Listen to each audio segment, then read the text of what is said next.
You don't want to do it? Look, come here. Look, all I want you to do, this last lug nut needs to be tightened. Can you tighten it? Come on. Come right here. Keep turning it that way. Ah, I got you dirty. Okay, that's it. Good job. You can give me 5? Boom. Okay.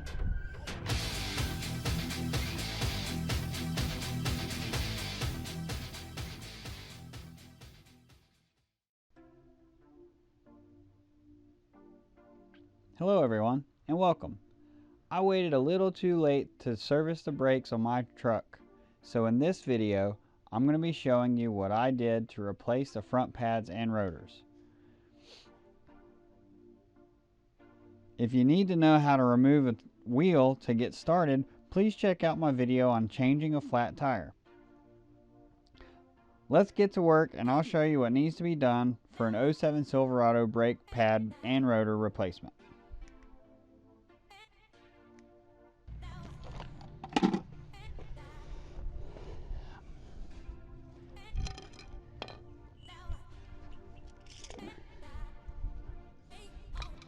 Since this was an impromptu repair, I don't have all the tools here that I would have at work, so make do with what you got, right? Well, a railroad spike is what I have to compress the caliper, the piston in the caliper.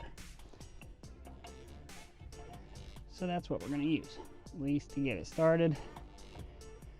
And then hopefully I can get my pry bar in here, since it's a little bit longer. Maybe I'll have space for it underneath.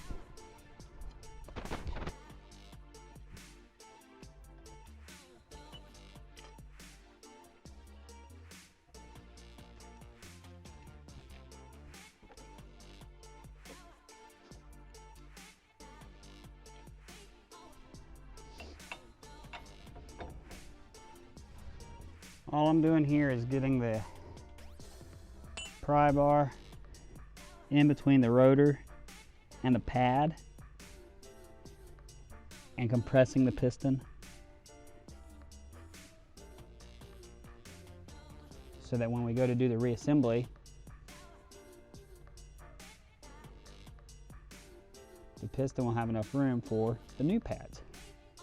And we can start all over.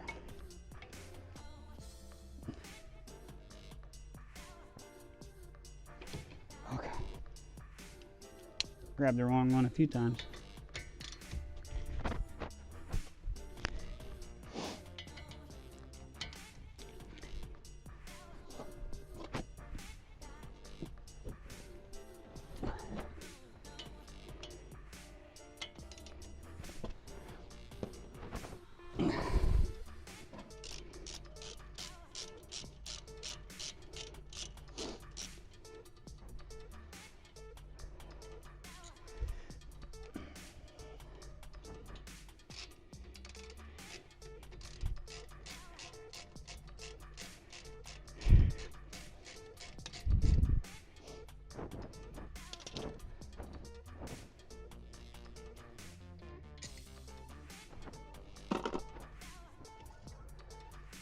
Press the pistons all the way back down into the bores here so that the new pads, when we get the caliper bracket assembled, there's plenty of room between here and the pistons for the caliper to go over the new pads. And there's our problem. We had a brake pad. Yep, it's worn all the way down, right down to the metal.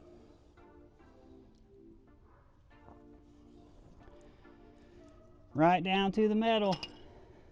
So now we'll get the other one off.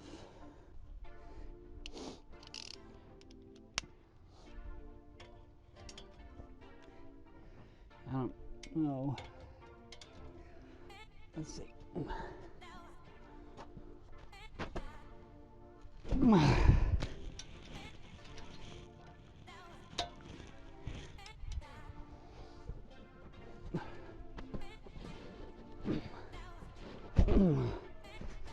Okay.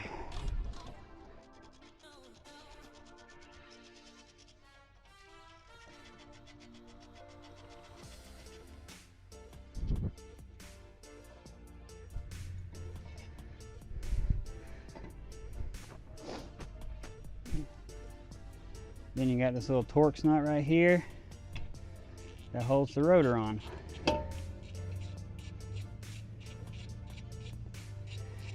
And I'll show you when I get the rotor off.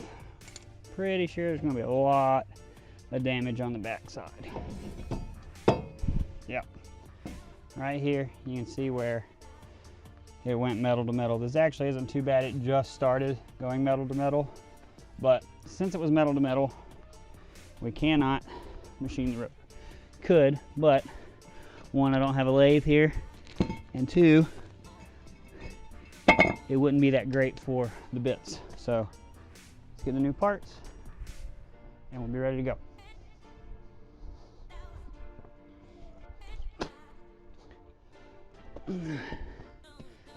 New rotor, new pads, new hardware.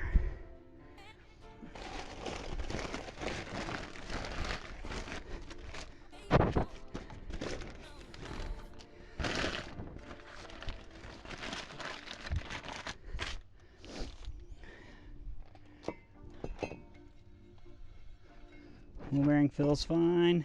It's a good time to check it since we got everything off.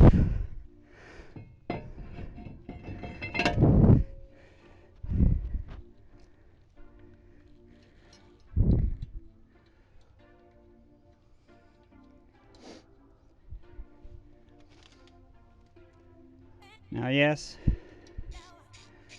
I'm replacing the rotors because this rotor was damaged. If the rotor wasn't damaged and I was at work, I would machine the rotor if it had enough life left.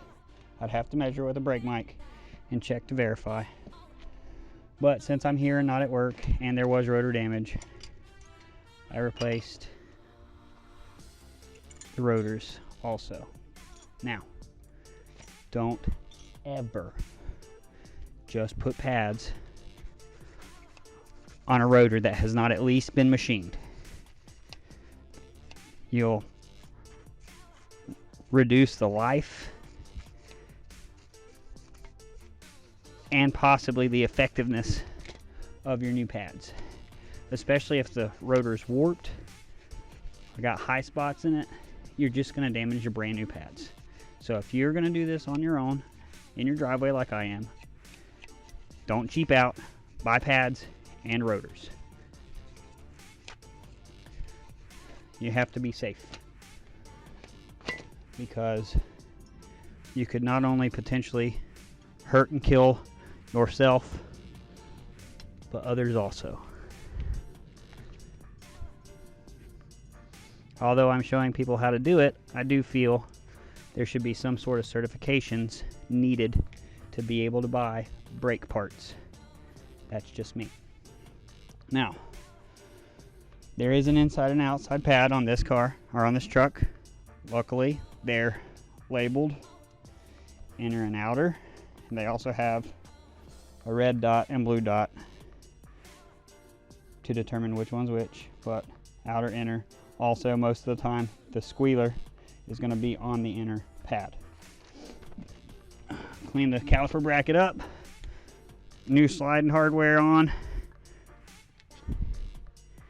Just slip the new pads in. I mean, you can even do this really once you get the bracket on.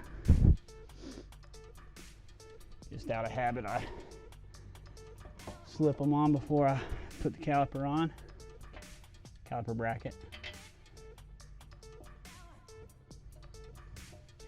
We're going to get our bolts started.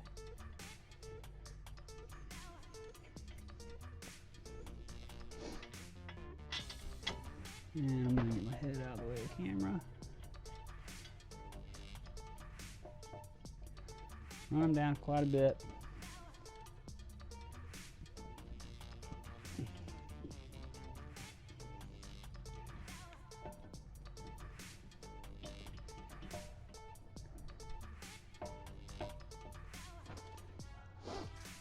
And then I can get all this dusty thing out so I don't get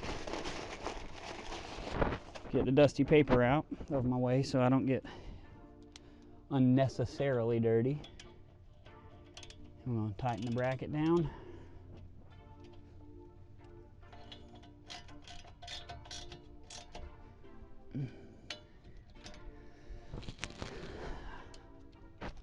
I do have a handy little torque adapter here from Matco. It's come in handy a time or two. So I'm just going to use it to make sure I get them at least tight enough. And then I'll probably check them the next time I have the truck at work.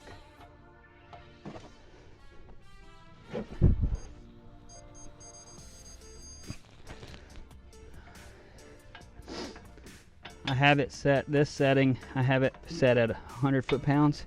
Like I said, that'll at least keep it from coming apart until I can get to work. And verify what torque it needs to be at. We usually just do a couple ugga-duggas and it's good to go. All right, so now caliper racket's on. We can put since the pistons are compressed, we make up all this extra space that the other pads didn't have because the pistons had pushed them in and worn them down, right? So now all that extra space slides on like it should. We start these bolts and get them torqued down, put the wheel back on, and we're done.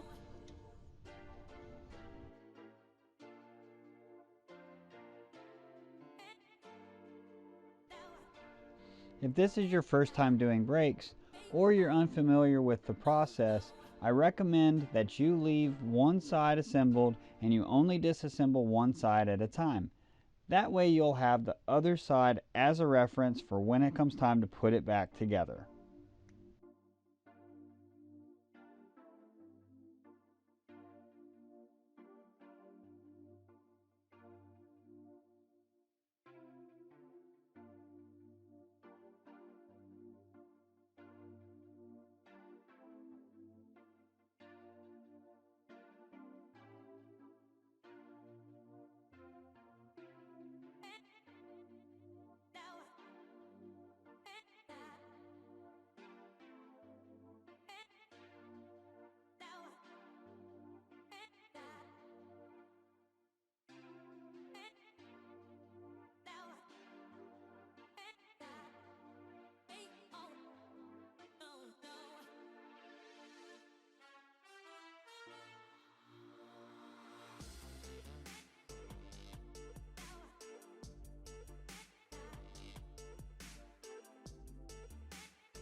Okay, that's it. Brakes are done. Put the wheel back on.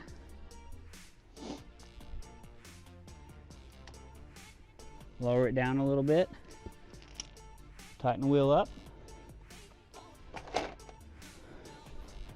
Finish up. If you have any questions, comments, or suggestions for the channel, please leave them in the comments below. Thanks again for watching, everyone, and until we see you next time, keep on wrenching.